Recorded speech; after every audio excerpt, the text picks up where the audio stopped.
Hello friends, एक बार फिर से मैं स्वागत करती हूँ आप सभी का। हम पढ़ रहे हैं समाजशास्त्र, जिसमें मैंने आपको समाजशास्त्र का अर्थ, परिभाषाएं, उत्पत्ति, विषय क्षेत्र, प्रकृति, विषय वस्तु ये सब करा रखा है। और मैंने समाज भी करा दिया। समाज एक मौलिक अवधारणा है और समुदाय भी करा रहे हैं। तो समुदाय में हमने क्या पढ़ा? समुदाय का हमने परिभाषाएं पढ़ रखी हैं। समुदाय की परिभाषाएं हमने कर ली। अब अगला हमारा टॉपिक निकल के आता है समुदाय की विशेषताएं। देखते हैं समुदाय की विशेषताओं में क्या है। उससे पहले हम बता दें कि समुदाय क्या है। समुदाय जो मतलब एक क्षेत्रीय अवधारणा है, जो एक निश्चित भौगोलिक क्षेत्र से जुड़ी हुई है, जिस पर व्यक्तियों का समूह रहता है, जिसपे व्यक्तियों अपने समूह बनाकर एक क्षेत्र, एक निश्चित क्षेत्र में निवास करते हैं, जहाँ पे उनमें क्या हो जाता है, हम की भावना उत्पन्न हो जाती है या सामुदायिक भावना उत्पन्न हो जाती है। यही क्या है? यही हमारा समुदाय है, जहाँ पर वो अपने पूरे जीवन की सामान्य आवश्यकताओं को पूर्ण करते हैं। अपने आप से ही अपने जीवन की सभी सामान्य जो आवश्यकताएं हैं उनकी पूर्ति करते हैं और वहीं पे एक दूसरे के साथ मिलकर निवास करते हैं। यही क्या होता है? हमारा समुदाय होता है। अब हम समुदाय की विशेषताओं में देखते हैं कि समुदाय की विशेषताएं क्या क्या हैं। इसमें क्या है कि समुदाय का मतलब कैसे हम पता करेंगे कि ये समुदाय की विशेषताएं। आइए देखते हैं समुदाय की विशेषताएं। तो सबसे पहली जो विशेषता है हमारी वो है समुदाय का क्या है? स्वतः विकास होता है। समुदाय का स्वतः विकास होता है। कैसे स्वतः विकास होता है? क्योंकि ये एक क्षेत्र से जुड़ी हुई अवधारणा है, एक क्षेत्र है, एक निश्चित भौगोलिक क्षेत्र है, जिसपे व्यक्तियों का समूह निवास करता है। तो ये क्या है? इसका स्वतः ही विकास अपने आप धीरे धीरे होता रहता है। अब आता है हमारा स्थायीपन। दूसरी विशेषता है स्थायीपन। स्थायीपन क्या है कि समुदाय एक स्थायी है। समुदाय एक स्थायी समूह है। कैसे? क्योंकि जैसे हमारा भीड़ हो गया, भीड़ समूह हो गया, श्रोता समूह हो गया, या हमारा खानाबदोश झुंड हो गया, ये क्या है? अस्थायी समूह है।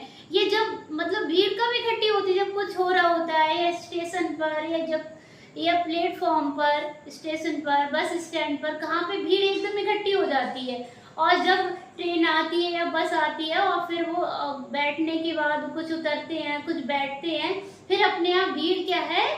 खत्म हो जाती है। ऐसे ही खानाबदोश जो झुंड होते हैं, आज यहाँ कल वहाँ, तो उनमें क्या है? एक निश्चित भौगोलिक एरिया उसमें नहीं जुड़ा हुआ होता है। निश्चित भौगोलिक एरिया उनके साथ नहीं जुड़ा हुआ होता है। लेकिन समुदाय में क्या है? समुदाय में एक निश्चित भौगोलिक एरिया जुड़ा हुआ है, इसलिए ये स्थायी है। ये अस्थायी नहीं है। अस्थायी तो भीड़ है, आई और गई। ऐसे ही श्रोता समूह इकट्ठा हुआ और चला गया। तो ये क्या है? इसमें स्थायीपन है। ये एक ही जगह पे स्थायी रहता है। अब क्या है? विशिष्ट नाम। हर समुदाय का एक अपना विशिष्ट नाम होता है, जिससे क्या है कि व्यक्तियों की उससे विशिष्ट नाम से क्या है? एक उम्मीद होती है, एक भावना जुड़ जाती है विशिष्ट नाम से। और नाम भी ऐसा होता है समुदाय का जो एक उसके पहले के इतिहास से जुड़ा हुआ हो। उसका नाम कैसा होगा? हमारे समुदाय का नाम कैसा है कि हमारा समुदाय का नाम एक विशिष्ट मतलब नाम है जो हमारे अपने पहले के इतिहास से जुड़ा हुआ है। अब ऐसे ही समझिए कि जहाँ हम रहते हैं, उत्तर प्रदेश के बरेली डिस्ट्रिक्ट में हम रहते हैं, तो वहाँ पे हमारी जो बरेली का नाम है वो पहले क्या, यहाँ पे बहुत ज्यादा बांस की खेती होती थी, तो ये क्या है? हमारी बांस बरेली है। तो एक हर शहर का, हर समुदाय का नाम नाम क्या है, एक इतिहास लिए होता है। तो इसका एक विशिष्ट नाम होता है जिससे लोग बहुत महत्व देते हैं, इसके लिए कुछ भी करने को तैयार रहते हैं। अब आता है मूर्तता। मूर्तता का मतलब हमने आपको बता रखा है कि जो चीज हमें दिखाई दे वो मूर्त, और जो चीज हमें ना दिखाई दे वो क्या हो गया, अमूर्त। अब व्यक्तियों का जो समूह है वो क्या है, मूर्त है। व्यक्तियों का समूह हमको दिखाई दे रहा है, एक निश्चित भौगोलिक क्षेत्र में रहता हुआ दिखाई दे रहा है। तो ये क्या है, ये अगली विशेषता है कि समुदाय क्या है, मूर्त है। समुदाय हमारे लिए दिखता है, व्यक्तियों के समूह हमारे लिए दिखते हैं। पांचवी हमारी विशेषता आती है व्यापक उद्देश्य। इसका कोई विशिष्ट उद्देश्य नहीं है, ना ही जैसे कि हमें एक काम करना है उसके लिए हमने एक समिति बना ली कि हम किसी संस्था से जुड़ गए, तो ऐसा कुछ नहीं है। इसका क्या है कि इसके व्यापक उद्देश्य होते हैं, बहुत सारे उद्देश्य होते हैं। सभी उद्देश्यों को पूरा करने के लिए समुदाय बनता है और उसी में व्यक्ति रहते हैं समुदाय में। तो व्यापक उद्देश्य यानी कि सभी उद्देश्यों को पूरा करता है, यानी कि सामान्य उद्देश्य होते हैं इसके, सामान्य उद्देश्य। व्यक्ति के जो सभी उद्देश्य होते हैं उनको ये पूरा करता है। कैसे सभी उद्देश्य क्या है, जैसे व्यक्ति के विवाह, कोई भी उत्सव कार्यक्रम ले लो, या कोई भी हम मनाते हैं फंक्शन वगैरह कुछ भी मनाते हैं, तो वो सभी उद्देश्य एक दूसरे के योगदान से क्या है, ये पूरे होते हैं। तो ये क्या है, इसमें व्यापक उद्देश्य होते हैं इसके। और क्या है, छठा आता है, हमारी छठी विशेषता है सामान्य जीवन। समुदाय में क्या है, सामान्य जीवन होता है, सभी का सामान्य जीवन होता है, हम बहुत ही सामान्यता से जीवन जीते हैं। तो ये हो गया सामान्य जीवन। सातवीं हमारी विशेषता निकल के आती है सामान्य नियम व्यवस्था। जब हमारा सामान्य जीवन है तो उसमें सामान्य नियम व्यवस्था ही लागू होते हैं। किसी को नियंत्रण करना है तो इसमें ये भी प्रक्रिया है। नियंत्रण हम कैसे करेंगे, इसमें हम नियंत्रण अनौपचारिक साधनों के द्वारा इसमें नियंत्रण कर लेते हैं, और जो अलिखित होते हैं, अनौपचारिक साधनों के द्वारा जो अलिखित होते हैं, अनौपचारिक साधनों के द्वारा हम क्या करते हैं, नियंत्रण करते हैं। ये इसमें नियम व्यवस्था लागू होती है, सामान्य ही नियम होते हैं। अब ये इस विशेषता के लिए जो सामान्य नियम व्यवस्था है, इस विशेषता के लिए एक विचारक है गिन्सबर्ग, उन्होंने बहुत ही महत्वपूर्ण बताया है, ये सामान्य नियम व्यवस्था के लिए। समुदाय में सामान्य जीवन है तो सामान्य जीवन के साथ में सामान्य नियम व्यवस्था ही लागू होगी, जिसके लिए गिन्सबर्ग ने बहुत महत्वपूर्ण बताया है। अब समुदाय की जो आठवीं विशेषता निकल के आती है वो है आत्मनिर्भरता। हम क्या है, आत्मनिर्भर हैं। समुदाय के लिए आत्मनिर्भर समूह माना गया है। समुदाय क्या है, आत्मनिर्भर है, अपनी सभी आवश्यकताओं की पूर्ति वो अपने आप से ही कर लेता है समुदाय के अंदर ही। तो ये आत्मनिर्भर समूह है, एक दूसरे के उसमें योगदान से सभी आवश्यकताओं की पूर्ति क्या है, समुदाय के अंदर कर ली जाती है। समुदाय क्या है, एक आत्मनिर्भर समूह है। अब नवी जो विशेषता आती है वो अनिवार्य सदस्यता। अनिवार्य सदस्यता, हर व्यक्ति, इस पूरे ब्रह्मांड का हर व्यक्ति किसी न किसी निश्चित भौगोलिक क्षेत्र से जुड़ा हुआ है। जो निश्चित भौगोलिक क्षेत्र है यानी कि समुदाय से जुड़ा हुआ है, तो उसकी जो सदस्यता है वो अनिवार्य है, अनिवार्य सदस्यता है।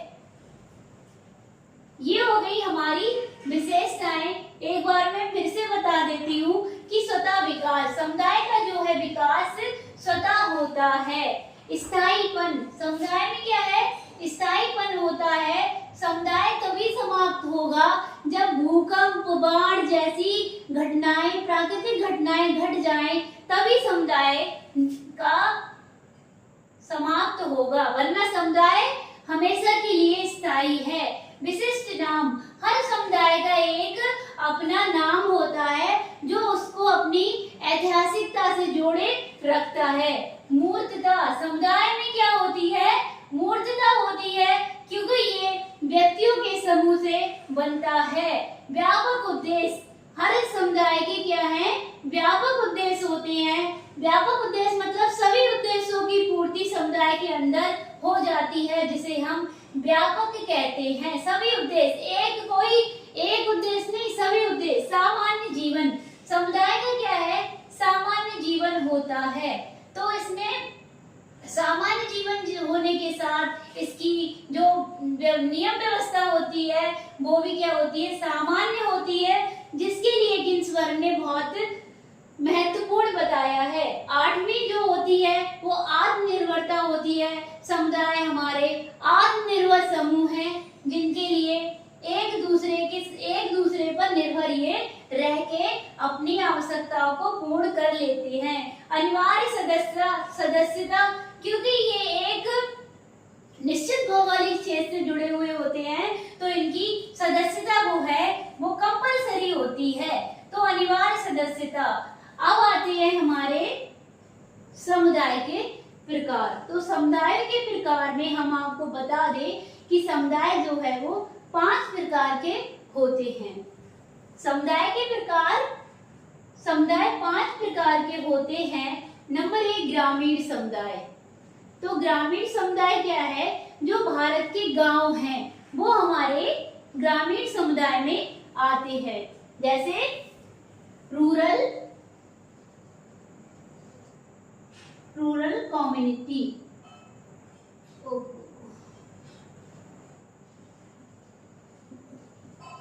रूरल कम्युनिटी, तो ये हमारे भारत के जो गांव है वो ग्रामीण समुदाय में आते हैं। इनमें क्या है? इनमें भी हम बता दें, इनमें ज्यादा बताने की कोई जरूरत है नहीं। इनमें फिर भी हम बता देते हैं कि इनका आपस में भाईचारा बना रहता है। अनौपचारिक संबंध होते हैं, अनौपचारिक साधनों के द्वारा वो करते हैं। आमने सामने के संबंध होते हैं, नैतिकता ज्यादा पाई जाती है। और यही सब ग्रामीण में है। कृषि पर निर्भर रहते हैं, आत्मनिर्भर रहते हैं। एक इनकी जीवन शैली होती है, यही सब ग्रामीण समुदाय में आता है। मतलब जो कृषि के द्वारा ही अपना पालन पोषण करते हैं। अब आता है नगरीय समुदाय। नगरीय समुदाय में ये जो शहर वगैरह आ जाते हैं, ये सब क्या है? नगरीय समुदाय में आ जाते हैं। तीसरा हमारा प्रकार है लघु समुदाय। तो लघु समुदाय बहुत महत्वपूर्ण है। क्यों? क्योंकि रॉबर्ट रेडफील्ड ने इसकी अवधारणा दी। लघु समुदाय को रॉबर्ट रेडफील्ड ने बताया है। और क्या बताया है? इसकी 4 विशेषताओं को रॉबर्ट रेडफील्ड ने बताया है लघु समुदाय की। वो क्या है कि इनका आकार जो है कैसा होता है? छोटा होता है। इनका आकार छोटा होता है और इनकी एक विशिष्ट प्रकार की जीवन शैली होती है, जो अपने से दूसरे लोगों से क्या होती है? भिन्न होती है। विशिष्ट प्रकार की जीवन शैली होती है जो अपने से दूसरे लोगों से भिन्न होती है और उसी से ये पहचाने जा सकते हैं। इनकी जीवन एवं संस्कृति में क्या है? समरूपता पाई जाती है। समरूपता मतलब एक जैसा ही जीवन और एक जैसी संस्कृति में क्या है? समानता, समरूपता पाई जाती है। अब चौथी बात निकल के आती है विशेषता में, ये क्या है? ये आत्मनिर्भर होते हैं। ये अपने सारे कार्य अपने आप से ही मिलजुल कर लेते हैं। जो कृषक समाज है वो ही लघु समुदाय है। जो कृषक समाज होता है वही लघु समुदाय होता है। अब आता है जनजातीय समुदाय। जो चौथा प्रकार है हमारा समुदाय का वो है जनजातीय समुदाय। तो जनजातीय समुदाय में जो हमारी जनजाति, आदिम जाति ये सब आते हैं, ये जनजातीय समुदाय में आते हैं। इनमें क्या है, इनकी एक जैसी भाषा होती है, एक जैसी भाषा, पूजा भाषा और इनके जो बोलने का तरीका वो भी सबका एक जैसा ही होता है। इनके जो उत्पादन करने का तरीका होता है वो भी बहुत सीमित होता है। ये एक बात और, ये बंद समाज कहलाते हैं। ये क्या है, बंद समाज कहलाते हैं। क्यों? ये बाहरी समाज से ज्यादा मतलब नहीं रखते। जनजातीय समुदाय क्या बाहरी समाज से ज्यादा मतलब नहीं रखते। और पांचवा जो हमारा आता है वो है क्षेत्र। तो क्षेत्र क्या, क्षेत्र एक जो समुदाय का प्रकार है वो क्षेत्र एक हम प्रकृति से मतलब डिफाइन कर सकते हैं कि वहाँ की प्रकृति कैसी है, वहाँ की भाषा कैसी है, वहाँ की संस्कृति कैसी है। तो हम ऐसे क्षेत्रों में बांट सकते हैं। जैसे भाषाई क्षेत्र हो गया, हमारा भौगोलिक क्षेत्र हो गया, भाषाई क्षेत्र हो गया, संस्कृति का क्षेत्र हो गया। ऐसे करके हम क्षेत्रों को बांट देते हैं। ये हमारे समुदाय के प्रकार हो गए। अब आते हैं हमारे समुदाय के तत्व।